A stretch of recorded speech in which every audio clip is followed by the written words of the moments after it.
You may be feeling stressed out far beyond healthy limits right now.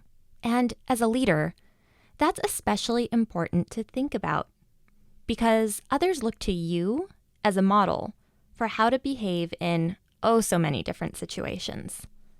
So, who are you spending time with outside of work that influences you? Do you have people building you up or tearing you down? Today, we're going to talk about why you need to keep close tabs on this. Welcome to the Leadership Coaching Group's podcast. I'm your host, Liz Howard, an entrepreneur, author, and executive leadership coach. This is where I introduce you to the top experts that discuss the burning topics that leaders at all levels need to know about. My goal is to help you become a leader that you are confident others will want to follow. So, subscribe to the show, listen in weekly, and watch your confidence as a leader grow. Hey leaders, welcome back to the podcast. How are you guys doing? I know the school year is starting up for some parts of the country, and many people are dealing with figuring out how to do remote or hybrid learning. Maybe some people are starting to go back to the office, maybe doing a hybrid version of that as well. There's just a lot of changes. So bearing that in mind, I'm making some changes to the podcast so that it's a little bit more digestible in case you just don't have the same amount of time to listen to a full 30-minute episode. So here's what I'm doing. I'm making shorter episodes.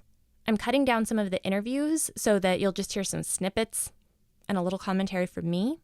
However, if there's one that really catches your attention and you want to hear more, I am putting them up on our YouTube channel, which doesn't have a whole lot on it right now, but I'm going to start to commit to putting all of our shows, especially the longer ones, up there in case you decide that you do want the full-length interview and just a little more with the topics that we're touching on the podcast.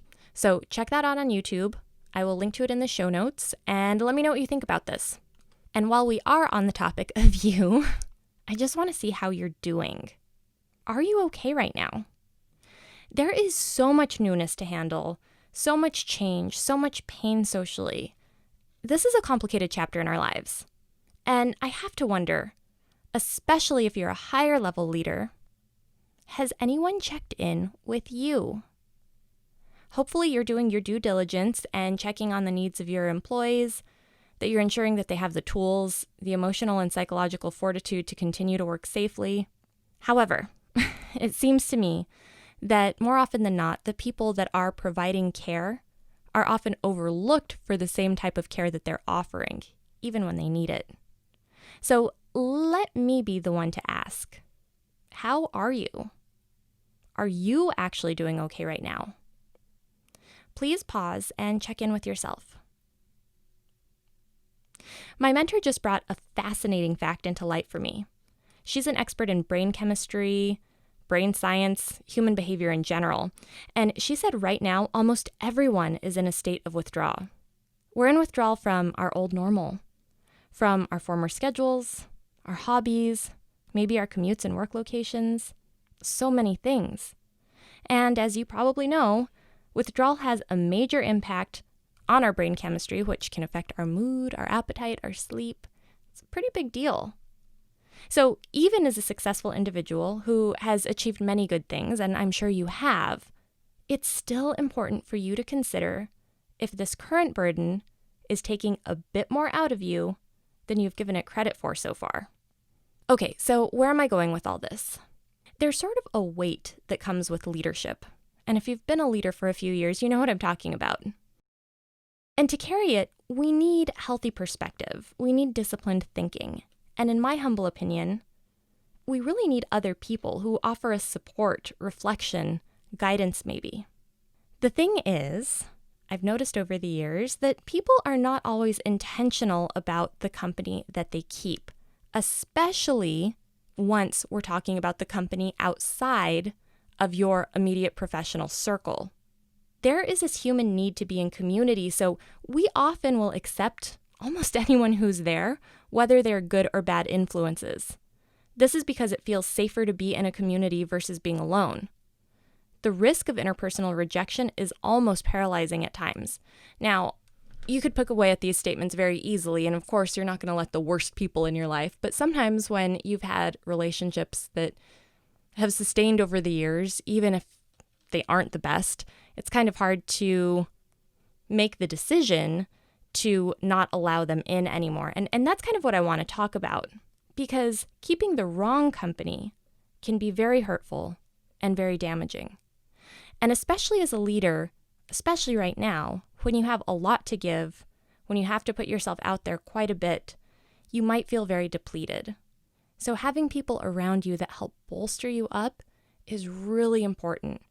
And of course, there's the healthy bolstering and the unhealthy bolstering, but having good, loving, honest, grounded support is something that I think is very, very vital at all times, but especially right now. So I want to ask you a hard question. Is there someone that you have a tendency to spend a lot of time with, or even just some time with, that tends to tear you down, to make you feel not awesome, to encourage you to pursue those bad habits that you're always talking about maybe trying to break, like drinking a little too much, staying out a little too late, doing things that you're not necessarily super duper proud of? Why haven't you limited your time with them? And why are you still allowing them in your inner circle? There have been many social psychologists and therapists that have studied the intricacies of breaking up. And what they all seem to find is that there are reward systems in our brain that are triggered by familiar people, even when those people treat us absolutely horribly. So breaking up, again, with that risk of social rejection, feels really scary. And then we lose the familiarity of someone that we know, which triggers that fear of loss of community. And it can just become this really, really terrifying thing. So if you have an awareness that you might be spending time with someone who's tearing you down in some way, shape, or form, you could be sort of modeling an acceptance of unhealthy, damaging relationships, which not only hurts you, but you could be normalizing the acceptance of bad relationships to others. Because remember, as a leader, you are an example of what someone can be. Even if you think you're just in a modest role, you might be surprised to learn that someone else is really looking up to you. So as a leader, maintaining some of those unhealthy relationships is not ideal. What I want to offer you this week is to really challenge yourself to embrace high-quality relationships in your personal lives. I want you to accept that you are worthy of really wonderful people who will love you, who will support you, who will bolster you, and help you achieve the things that you want to achieve and not pursue the things that you're trying to cut out of your life. This will impact you, yes, certainly in your personal life, but also as a leader in your professional life. All right, guys, you have got this. Until next week, bye-bye.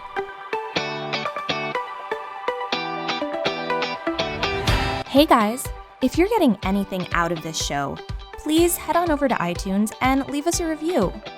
I read every single one, and honestly, your feedback is single-handedly what keeps this show going. So go to iTunes and let us know you're listening. Thank you so much for being a part of our community.